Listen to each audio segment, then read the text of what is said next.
Hi friends, నేను ఇప్పుడు పేషెంట్ను మా ఇంటి అదే మేము ఇక్కడ ఉండే కొండాపూర్లో ఉన్న పేషెంట్ను ఇక్కడ స్టార్ హాస్పిటల్ దగ్గరికి ఆమెకు తీసుకొచ్చాను అనమాట. అడ్మిట్ చేసాము. ఆమెకు కొంచెం రివ్యూ తీసుకొచ్చి కొంచెం అల్ట్రాసౌండ్ చేయాలంటే తీసుకొచ్చాను అనమాట.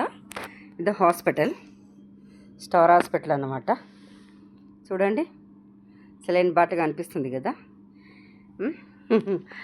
మొత్తం చూడండి, బెడ్ బెడ్ బెడ్ బెడ్ కూడా చూడండి ఎలా ఉందో. అంతా మొత్తం స్టార్ హాస్పిటల్ అనమాట. ఆమెకు కొంచెం బ్లడ్ టెస్ట్ అవి చెయ్యాలి, అందుకు తీసుకొచ్చాను. మార్నింగ్ నుంచి కొంచెం బిజీ అనమాట,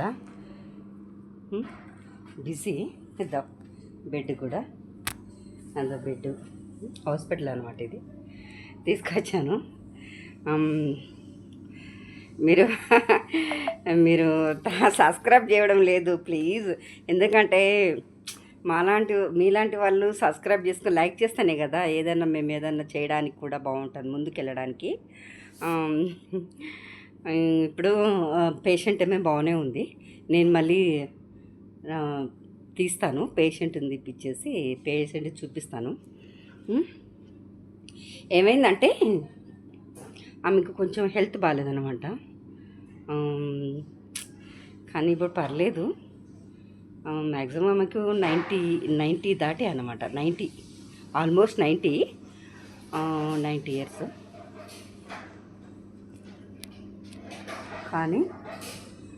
కానీ కొంచెం పెద్దవాడే కదా, అలాగా ఉందన్నమాట. ఇంకోటి, నిన్న జగనన్న అంటే హాస్పిటల్లో ఉండి ఇలాంటి మాటలు మాట్లాడతారు అనుకోవచ్చు. ఐ మీన్ నేను హాస్పిటల్ నుంచి మాట్లాడాను కాబట్టి మాట్లాడుతున్నా. జగనన్న నిన్న చిత్తూరులో పర్యటించారు కదా. ఆయన మామిడి రైతులను పరామర్శించారు కదా. వాళ్ళ బాధలు ఆయనకు తెలియజేయాలని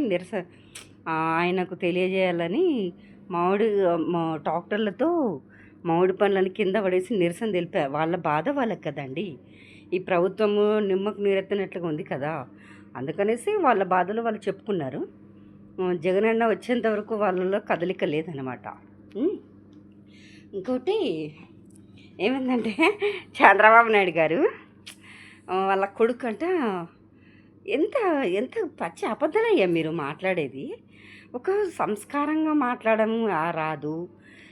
ఇప్పుడు కూడా మీ వయసు మీద పడింది, కానీ అబద్ధాలు ఆడుతూనే ఉన్నారు. మీ కొడుకు 10th క్లాస్ ఎలా పాస్ అయినాడో నీకు బాగా తెలుసు. నారాయణ కాలేజీలో ఇంతవరకు కూడా నువ్వు టచ్ చేయలేదంటే నీ కొడుకు నారాయణ కాలేజీలో ఏమాత్రం 10th క్లాస్ పాస్ అయినాడు తీయమంటావా రికార్డులన్నీ? చంద్రబాబు నాయుడు గారు, నాకు బాగా తెలుసు, రికార్డులు తీపిస్తాం మేము, అర్థమవుతుందా? నీ కొడుకు పగలబడి చదివి శనగలేదు, అర్థమవుతుందా? నీ కొడుకు గురించి గొప్పలు చెప్పకు, చిన్నపిల్ల దగ్గర పోయి పచ్చి అబద్ధాలతో బతకకు, అర్థమవుతుందా? అదొకటి. ఈ పోలీసులను 2000 3000 మంది చెక్కడి పెట్టా కానీ ఆ జనాల మధ్యలో వాళ్ళు ఏం చేయలేరు. ఒక కార్యకర్తను ఎంత ఎంత కోపం అంటే ఆ కార్యకర్త మీద తల మీద కొడితే ఎవరైనా, అదే చంద్రబాబు హయాంలో కొడితేగిన, జగనన్న హ్యామ్లో కొడితేగిన, చంద్రబాబు పాదయాత్ర చేసినప్పుడు కానీ పరామర్శించిపోయినప్పుడు కానీ ఊరుకుండే వాళ్ళ పచ్చపత్రికలు ఇంత దారుణంగా మాట్లాడతారా మీరు? మీకంటే ఒక మనస్సాక్షి ఉండదా? చిచి, ఇంత దిగజారిపోయినారు చంద్రబాబు నాయుడు. మీరు అబద్ధాలతో బతుకోద్దండి, నిజాయితీగా పరిపాలన చేయండి, అర్థమవుతుందా? ఎందుకయ్యా మీరు ఇట్లా కార్యకర్తల మీద ఎగబడుతున్నారు? జగనన్న ఎదుర్కొనే దమ్ము లేకపోయేసరికి మీకు ఇలా మాట్లాడుతున్నారు, అంతే. అర్థమవుతుందా? ఛీ, మా అన్నలన్నీ అసహ్యమవుతుంది, ఏంటో ఏమో. ఓకే ఫ్రెండ్స్, అవన్నీ పక్కన పెడదాం.